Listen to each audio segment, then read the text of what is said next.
bagaimana terjadinya diabetes sehingga bisa membuat fungsi-fungsi jadi bermasalah. Nih, makanya kita bilang tidak heran kalau diabetes ini sebagai suatu penyakit yang menjadi sumber dari segala macam masalah, ya. Jadi kalau kita lihat secara umum, diabetes itu disebut sebagai error of metabolism. Jadi metabolisme yang error. Jadi kalau handphonenya error, ya nggak bisa nerima apapun. Jadi kalau metabolisme yang dalam tubuh error, inilah yang terjadi sehingga gula jadi meningkat. Kenapa terjadi peningkatan gula? Karena liver, hati tidak mampu merubah glukosa menjadi glikogen. Atau sel tidak mampu menggunakan glukosa menjadi energi.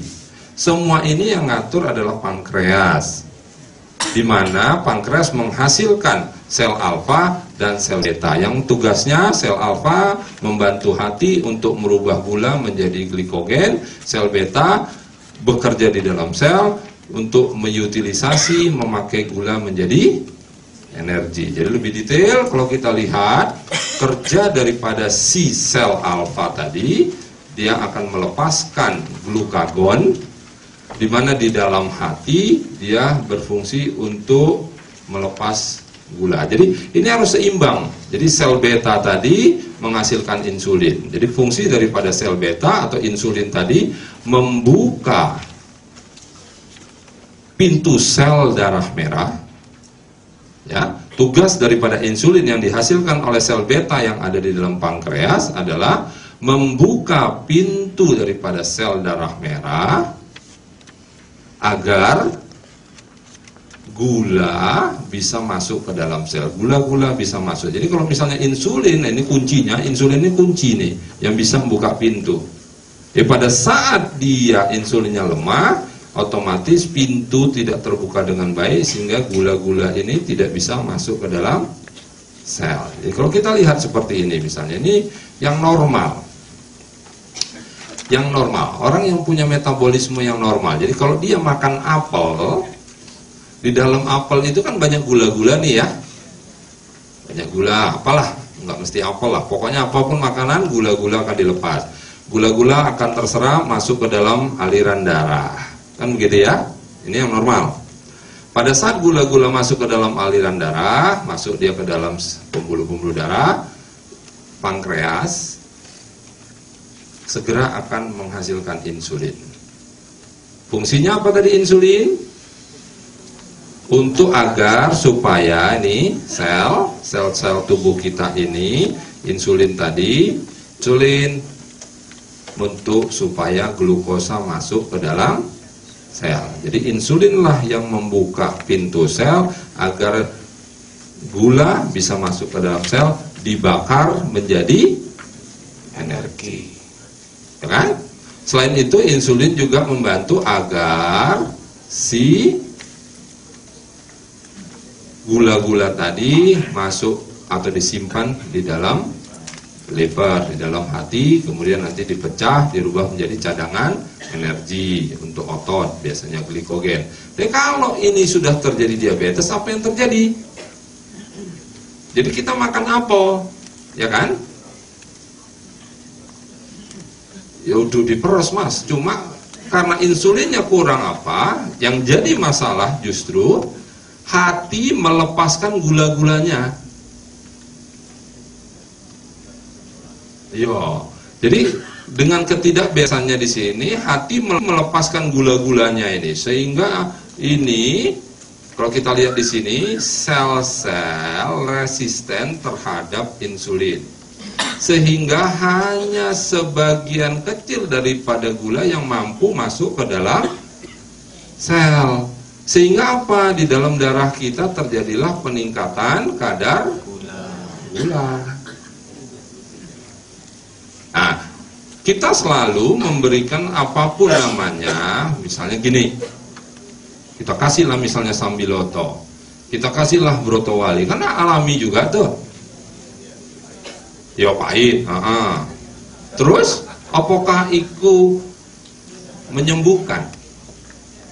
Ya mungkin menurunkan kadar gula darah, tapi belum tentu menyembuhkan, karena dia berfungsi hanya menetralisir si gulanya saja. Jadi kalau kayak gitu, untuk mengatasi gula apa yang dilakukan? Perbaikin ininya. Bagaimana fungsi-fungsi pankreasnya agar menghasilkan insulin dan si glukagon tadi dengan baik, sehingga gula darah bisa dimetabolisme atau bisa dibakar, bisa dipakai, dipergunakan oleh sel dengan baik, tidak numpuk di dalam sirkulasi aliran darah, ya. Jadi kalau kita lihat gangguan daripada ketidakberesan, ketidakkontrolan daripada diabetes, inilah bisa terjadi sampai akhirnya koma dan game over, ya kan?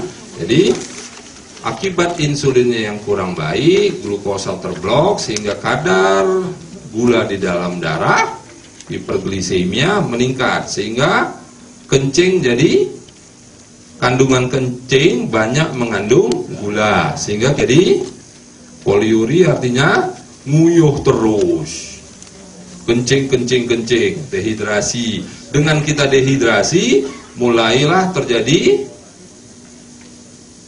haus terus. Kan salah tanda-tanda orang yang kencing manis kan gitu kan? Bolak-balik kencing, bolak-balik ngelak. Ya kan? Rupanya kenapa terjadi seperti itu? Ya ini tadi, mekanismenya terjadi akibat kadar gula di dalam darah meningkat, maka di dalam air kencing, di urin kita pun gulanya meningkat. Akibat gula yang meningkat di dalam kencing, kita jadi poliuri, kencing terus, nguyuh terus, ya kan? Dari sini mau ke Malang 10 kali berhenti kencing. Yo, enggak? Oh. Hah? Ya akibat itu terjadi dehidrasi. Ojo nguyuh nang porong, mbak, tambah banjir tuh.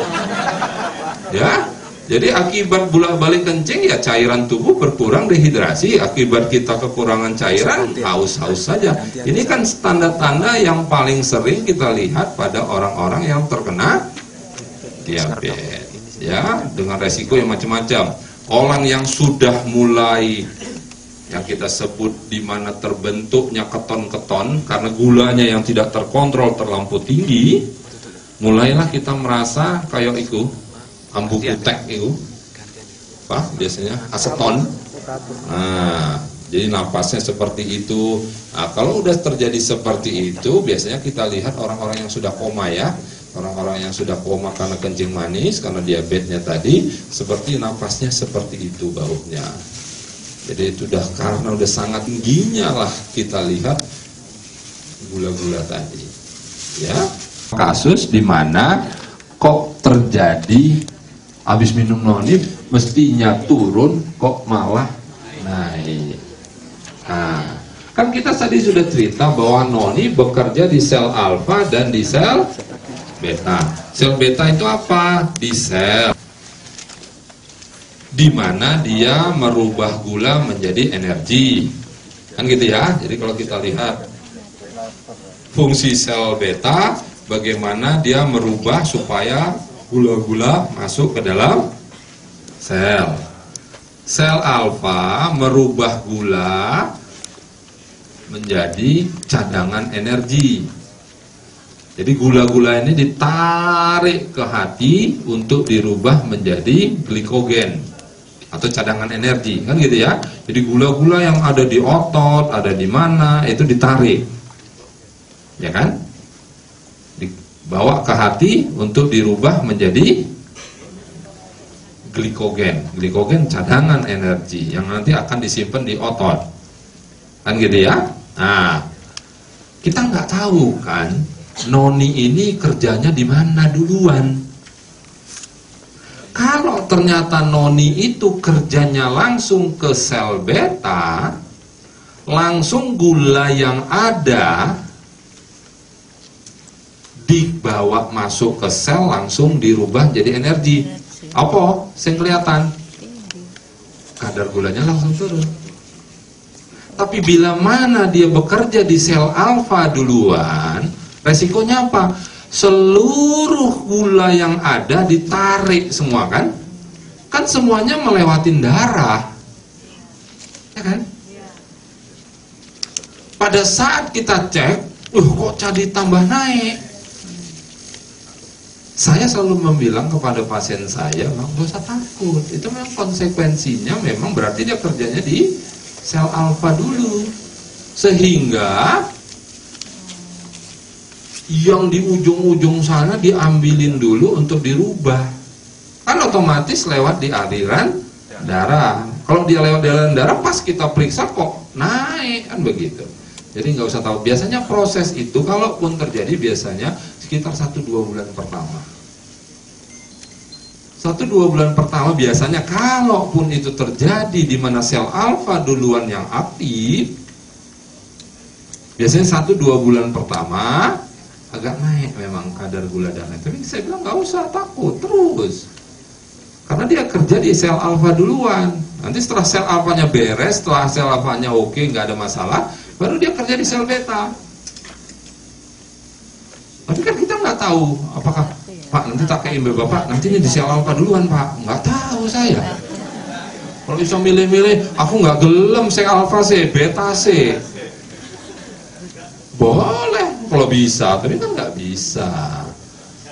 Nah, jadi nggak bisa diatur ya, suka-suka ide ya, arek matune nang ndi, arek kerjane nang ndi, ya terserah.